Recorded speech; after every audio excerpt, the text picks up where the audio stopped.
আসসালামু আলাইকুম। আশা করি সবাই ভালো আছেন এবং সুস্থ আছেন।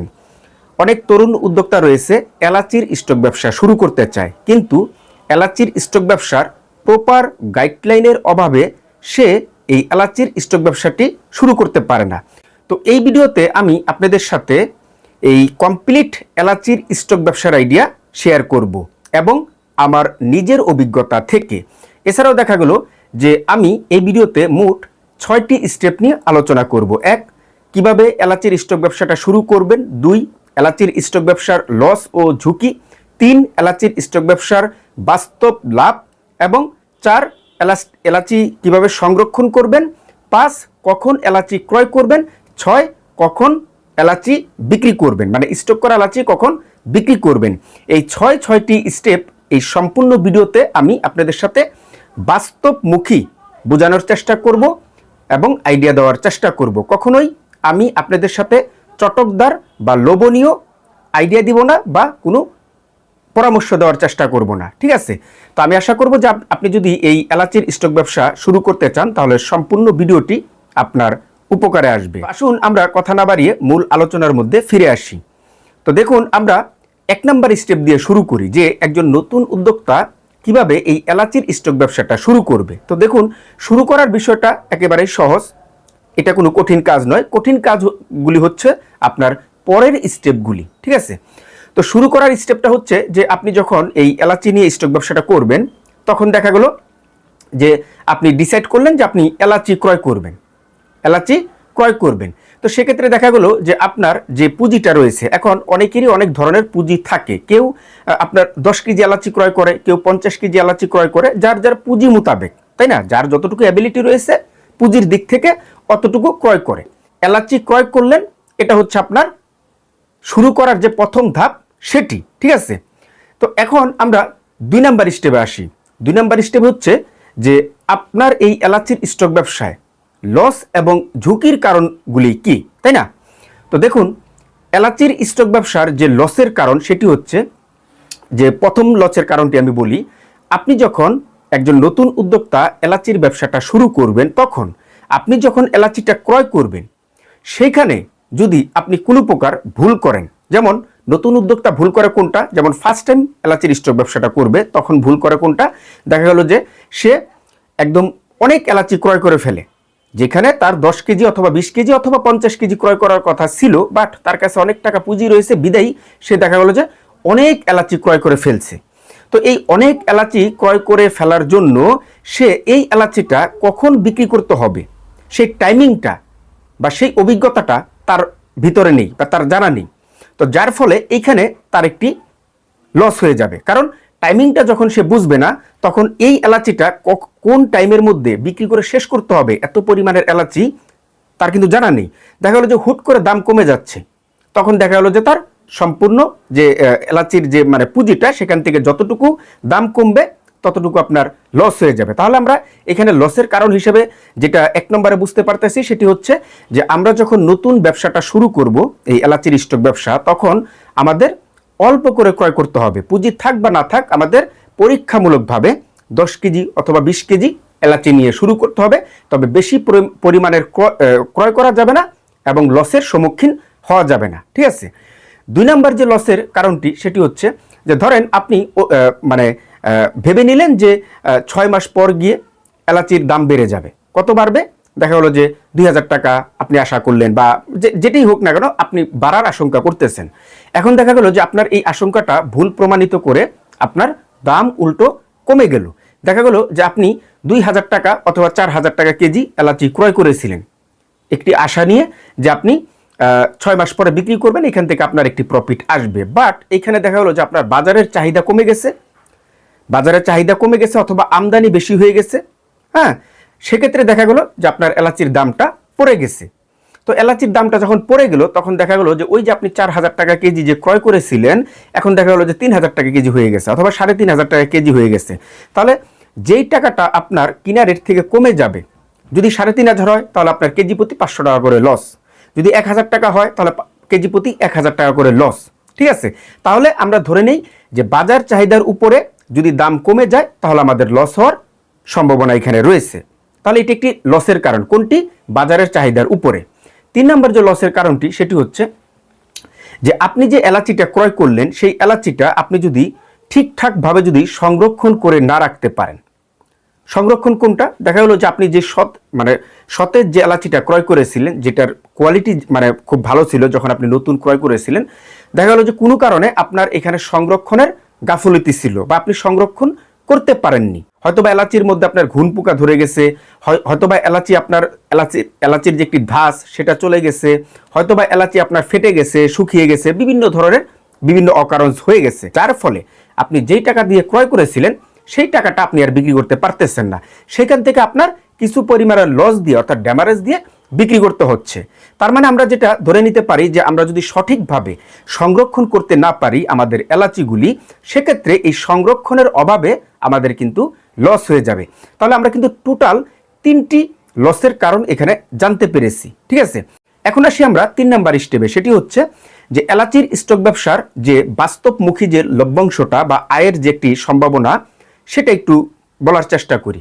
তো দেখুন, আমি এখানে কোনো প্রকার গ্যারান্টি দিচ্ছি না বা প্রতিশ্রুতি দিচ্ছি না, আমি সম্ভাব্য যে আয়ের যে একটি বিষয় সেটা আপনাদের সাথে শেয়ার করতেছি। আর আপনি যখন এলাচিটা ক্রয় করেছিলেন 3 মাস পর, 2 মাস পর, 6 মাস পর গিয়ে দেখা গেলো যে আপনি 2000 টাকা কেজি ক্রয় করেছিলেন, সেটা 3000 টাকা কেজি হয়ে গেছে। আপনি 4000 টাকা কেজি ক্রয় করেছিলেন, সেটা 5000 টাকা হয়ে গেছে, 4500 টাকা হয়ে গেছে, বা 6000 টাকা হয়ে গেছে সম্ভাব্য যেটা।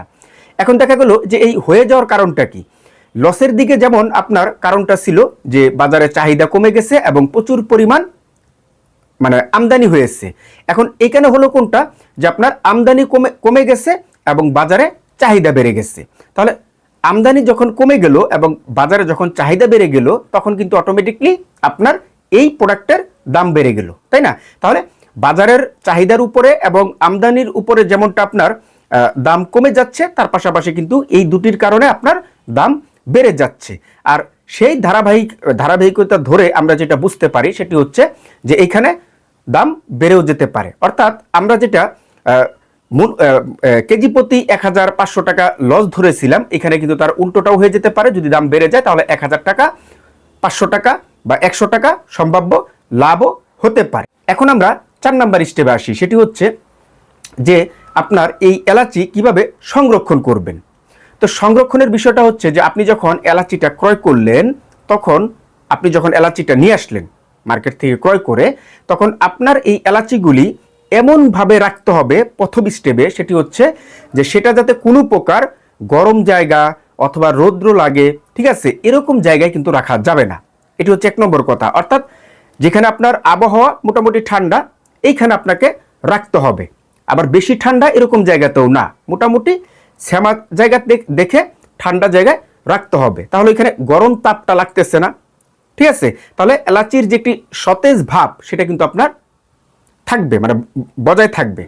এর পাশাপাশি দেখা গেল যে আপনার এই আপনি যে এলাচিটা ক্রয় করলেন সেই এলাচির ভিতরে কোনোভাবেই যাতে কোনো পোকামাকড় না যেতে পারে, সেটা আপনাকে ইনশিওর করতে হবে যে কোনোভাবেই যাতে কোনো পোকামাকড় যে কোনো কিছু গিয়ে যাতে এলাচিটা নষ্ট না করতে পারে, এলাচি কাটতে না পারে, বা ঘুন পোকা না ধরতে পারে, ইত্যাদি বিভিন্ন ধরনের পোকামাকড় কিন্তু রয়েছে। এগুলি আপনাকে ইনশিওর করে এটা সুন্দরভাবে সংরক্ষণ করতে হবে। এখন সংরক্ষণ কিভাবে আপনি করবেন সেটি হচ্ছে যে পানি কালার আপনার প্লাস্টিকের মোটা পলি পাওয়া যায়, পানি কালার প্লাস্টিকের মোটা পলি, এই পলিগুলি আপনি ক্রয় করে নিয়ে আসবেন বাজার থেকে। এই পলির মধ্যে আপনি যখন 20 কেজি এলাচি ক্রয় করলেন বা 5 কেজি এলাচি ক্রয় করলেন, যেটাই ক্রয় করলেন, এই এলাচিগুলি সম্পূর্ণ এলাচিগুলি যদি একটি ব্যাগের মধ্যে যদি আপনার সম্পূর্ণ এলাচিগুলি যদি জায়গা যদি না নেয়, সেক্ষেত্রে আপনাকে একাধিক পলি ব্যবহার করতে হবে।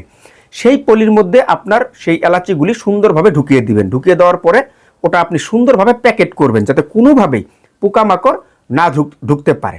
আর যখন আপনি এইভাবে ওটার ভিতরে সংরক্ষণ করবেন এবং আপনি ইনশিওর করবেন যে এটার ভিতরে আর কিছু ঢুকতে পারবে না, তখন দেখা গেল যে আপনার এলাচির যে পোকামাকড়ের দিক থেকে বেঁচে যাবে। অন্যদিকে আপনার এলাচির যে একটি ঝাঁজ, আপনার অনেক এলাচি দেখবেন যে আপনার খোলা রয়েছে, নাকের মধ্যে নেবেন তারপরে দেখা গেলো যে ঝাঁজ লাগতেছে না, এলাচির ঝাঁজ চলে গেছে সব এই খোলা রাখার কারণে। তাহলে এই যে ঝাঁজটা, এটা কিন্তু আপনি সুন্দরভাবে ধরে রাখতে পারলেন, আটকে দিলেন, ঝাঁজটা কিন্তু আর বের হচ্ছে না। আপনি যখনই এলাচিটা মার্কেটে বিক্রি করতে যাবেন, যখন যে ব্যক্তি আপনার ক্রয় করবে তখন দেখা গেল যে আপনার এই এলাচি যখন নাকের মধ্যে নিবে তখন দেখবে যে অনেক ঝাঁজ এলাচির মধ্যে, ঠিক আছে। তো এই ঝাঁজটা একদিকে আপনার বের হচ্ছে না, অন্যদিকে দেখা গেলো যে আপনার এলাচিটা গরম জায়গায় বা রোদ্রের মধ্যে থেকে থেকে থেকে থেকে ওটা একদম শুকিয়ে সাদা হয়ে যাচ্ছে না, ঠিক আছে।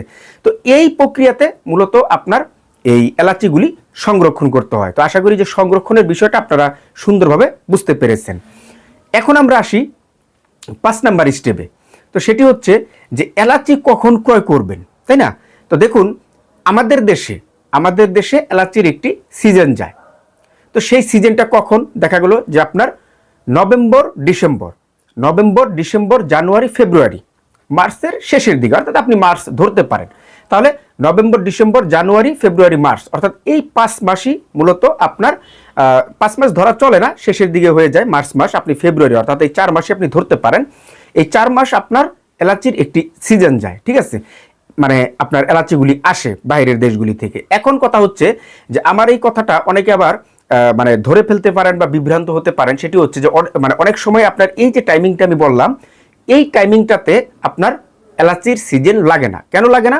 কারণ এলাচি তো আমাদের দেশে হয় না, যে আমাদের দেশের একটি পণ্য, সেটা প্রতি বছরে যেমন ধান যে টাইমটাতে উঠে প্রতি বছর আমাদের দেশে এলাচিটাও এই টাইমটাতেই উঠবে। আর আমিও টাইমটা আপনাদেরকে ফিক্সড করে বলে দিব বা আপনিও ভেবে নেবেন, এটার কোনো কারণ নেই, এটা ভাবা যাবে না। কেননা কারণ এলাচি হচ্ছে বাইরের দেশ থেকে আমাদের দেশে আমদানি করা হয়। এখন বাইরের দেশ থেকে যখন আপনার এলাচিগুলি নিয়ে আসে, মানে আমদানি করে, সেক্ষেত্রে দেখা গেল যে ওইখান থেকে আসতে একটি আসার প্রসেস রয়েছে। অনেক সময় বিভিন্ন ধরনের ত্রুটি রয়েছে, অনেক সময় অনেক ধরনের ঝামেলা হয়, যেহেতু এগুলি এক্সপোর্ট করে নিয়ে মানে ইম্পোর্ট করে নিয়ে আসতে হয়, সেক্ষেত্রে অনেক ঝামেলার ব্যাপার আছে, কাস্টমসের ঝামেলা রয়েছে। এখানে দেখা গেল যে ওই জায়গা থেকে আপনার এলাচি ক্রয় করেছিল ইম্পোর্ট করার জন্য আপনার দেখা গেল যে 3 মাস আগে। এখন এই 3 মাসের মধ্যে আপনার এই নভেম্বরে আসার কথা ছিল, কিন্তু কোনো কারণে দেখা গেল যে আপনার আরও 2 মাস অথবা 3 মাস লেট হয়ে যাচ্ছে।